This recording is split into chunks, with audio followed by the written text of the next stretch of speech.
I got this comment from an art student in Romania who says, in several of videos you've posted, you mentioned that red is not the warmest color, but yellow is warmer than red.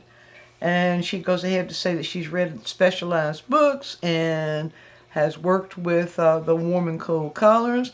She says, it seems to me that yellow-orange is warmer, not yellow, and neither is orange. And she quotes Michael Wilcox mentioning that the primary color of yellow carries in itself a little green and a little orange. So she says, please help me find the answer. Is yellow-orange the warmest color? Let's go down to the root of that.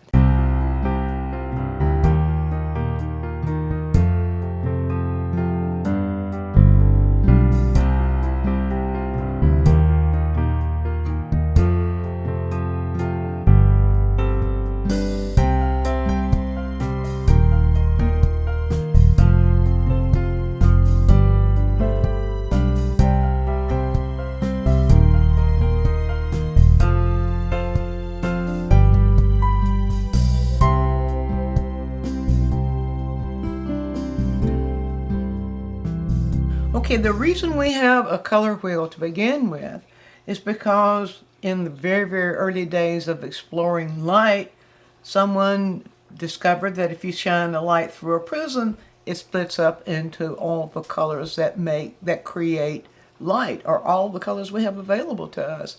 Rainbow shows us the same thing. And oddly, they all seem to be arranged in the same way.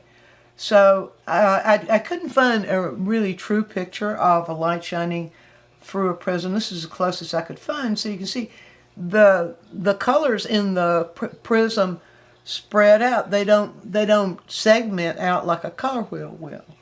So here there is an attempt here to show the colors that we see in the rainbow, or the colors we have available. Those are actually hues, because they are the carrier of what we call color. Now, so what does it matter if one is warmer than the other? Well, we deal with temperature in our paintings, and so sometimes you might want to warm a color, and you want to know, do I reach for yellow? Do I reach for yellow-orange? Do I reach for red? How do I go about warming that color? So I want to go back just a little bit and analyze with you why we would care, or how we determine why do we call yellow warm? Why do we call red warm? Or even yellow-orange? And how do we know which is warmest? So looking at the color wheel, now remember, a color wheel is just a diagram. It's all in the world it is a diagram. It only tells us about the hues. But what does it show us? It shows us their relationship to each other. And if we look at the prism, as we see here, how the prism works, within that relationship, yellow sits between yellow-orange and yellow-green. So regardless of how a tube color might lean towards yellow-green, or towards yellow-orange, the hue of yellow itself is sitting between those two. So how do we determine then about the warmth and which is warmer? Well, think about what Carl Jung calls the collective unconscious. That is our experience, or our feeling about things that have come through our heritage, our genetic heritage, in fact, as a result of experience. And that experience is with, you might say, fire. And in the old-fashioned interpretation of fire, we had the campfire, what we might call the campfire. We still have that today.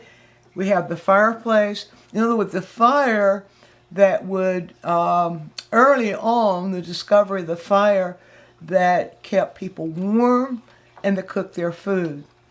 And so if we observe what's going on in terms of color within that fire, we might discover something about why do we call yellow warm, orange warm, and red warm, And how can we determine which one is warmer than the other? So let's do a little experiment here before I go here and do this analysis for you. Let's do a little experiment. Let's take, the question is, which is warmest, yellow or yellow-orange? So let's take some yellow-orange here on the brush. And let's just do might call it a block of yellow-orange right here with an opening in it. Right like that. All right, there's yellow-orange. Very, very warm. Then down here, let's just do a little splotch of it. Now, let's surround the bottom splotch with yellow. Now this yellow is Hansa yellow light. It may feel, if you look at it independently, it may feel like it's leaning a little bit towards yellow-orange. And if we look at it on the wheel, it registers pretty close to how the printer printed this yellow. So we'll just say that is about as yellow as I can find, or that's about as yellow as I can get to spectrum yellow. And so we will surround this orange, yellow-orange with yellow.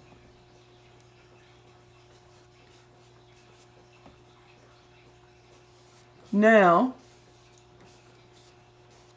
let's allow the yellow-orange to surround the yellow.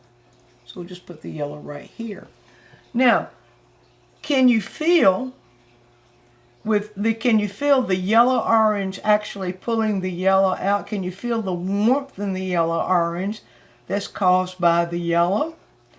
When you look down here, do you feel how the yellow surrounding the yellow-orange actually feels the warmth? You can feel that the yellow-orange actually feels a little cooler against that. You can feel the yellow within the yellow-orange. Well, that's perception. That's how we perceive. And you might say, well, I didn't perceive it that way. Well, maybe you didn't perceive it that way, but in reality, without yellow, we wouldn't have yellow-orange. And so then it says, does that mean yellow is warmer? Well, then let's take a color wheel, and let's go over to the actual colors we see in the fire. Now, here's where I want you to distinguish what we mean by collective unconscious. That within fire, there are certain, within a fire that we have a normal fire, not in the lab where you've got that really, really pure, cool blade, cool blue light of fire. I'm talking about human experience, the experience of what we're feeling, our sensory perception is feeling when we're in front of a fire or fireplace or a campfire such as this. And then look at the embers, or look at the fire itself, and you'll notice, and let's just put this here, you'll notice that where the fire is the hottest, at the flame, you see the yellow in there? And you see where it's beginning to get cooler. You see how it goes more towards orange? Actually, it goes more towards orange, and then it goes more towards red. You see that? Right there. And we can turn that wheel all the way around and examine the various parts of the flame and the coals within that fire, and we can actually see where the warmest are, where the warmest parts of the fire are, and where the coolest parts are, and see the color of that.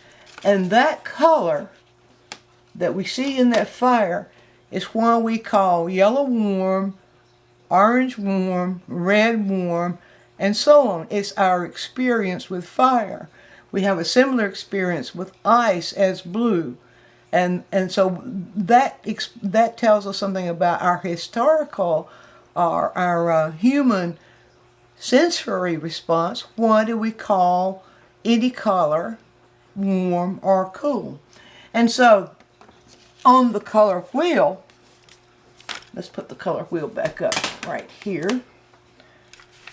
This color wheel.